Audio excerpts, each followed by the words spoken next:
Hi, hello. I received a challenge today um, about how to explain voice dialogue to really different people. So I thought I just do it live, so it's more fun. So the first one is, you are a voice dialogue therapist. You explain voice dialogue to your granddaughter's son of 6, who is asking things like, what does work mean? Why do you have to do it? What do you do when you do work? How do you make them better? So let's say, hey Tom, well, work is when you do something that you like.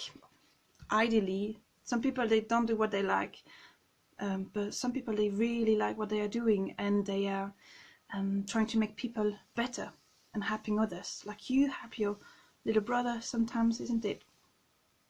And how do I make them better? Well, people, when they are hurting, when they feel sad or they're angry, what they usually need is to be heard and to be accepted how they are. You know, like you, when you banging your knee and then it's really painful. It's important that your mommy just comes and really meet you and really be with you with that and reassure you. So we, in voice dialogue, we do that with grown-up people, make them really offer them a place where they feel safe and happy. And so after, they can also share more happiness outside of themselves, around them. Second one. You are visiting your solicitor's office on the 15th floor in a building which is a corporate environment with different firms located in the building. In the lobby, you meet an old friend from college day who happens to work in this building on the 12th floor. You exchange news as you enter the lift, and he asks more about voice dialogue training you mentioned last time you bumped into him. The lift is crowded. There are quite a few other people listening. Your challenge is to explain what voice dialogue is before reaching the 12th floor. Well, voice dialogue, it's a personal development technique to support people to access more of their potential. You know, lots of people have gifts like you're really good at what you're doing, and some people, they even don't realize, or they kind of push aside some part of themselves, and so they are quite unhappy. And you know, when we're not happy, you're not so productive, and you can't really be creative and bring in lots of new things to your work. So it's a really great technique for people to continue progress into what they can offer to the world. So that was second. Third one.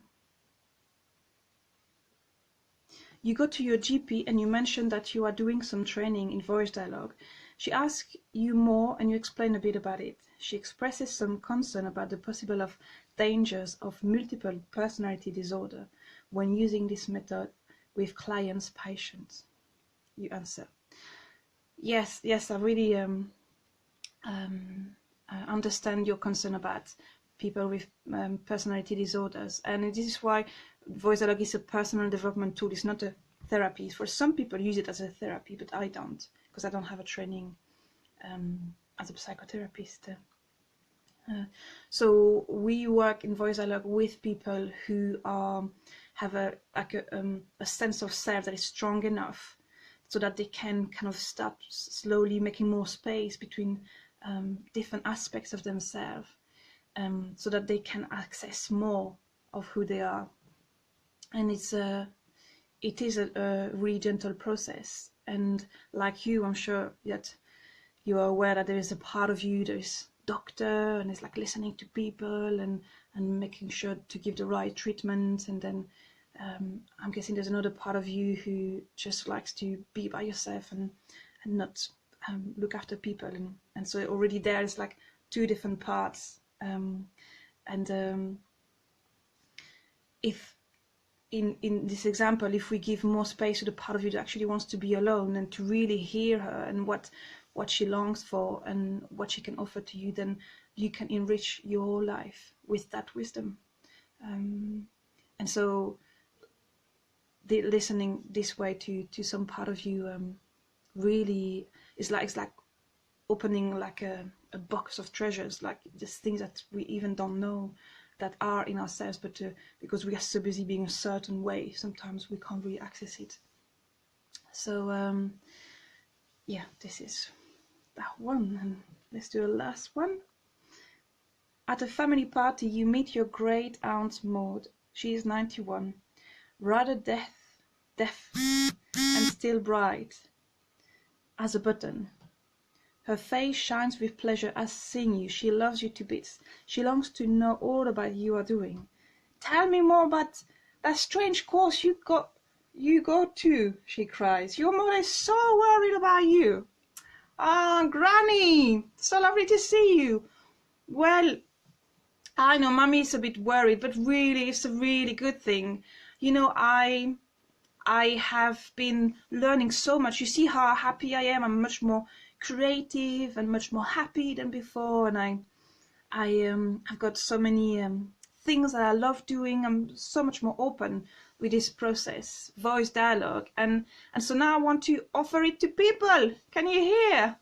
Yes, I want to offer it to people. I want to help people to be happy and to receive the support that they need. And your mummy is so worried about you. I know Mummy is worried, but you know, there are things that you love to do, isn't it? When you were younger, you were maybe doing some bird watching or some crocheting, and if you would never allow yourself to do that, you see what you would have missed in your life. And then here, there's like some people that have like parts of themselves who love to do certain things, and I want to help them to really be with us, because it brings so much pleasure and love and life in their lives. So I'm just supporting people. It's all fine, Granny. It's all fine. Look at me. Am I not fine? Okay. Thank you. That was really fun. Really lovely. Thanks for the challenge, Truby.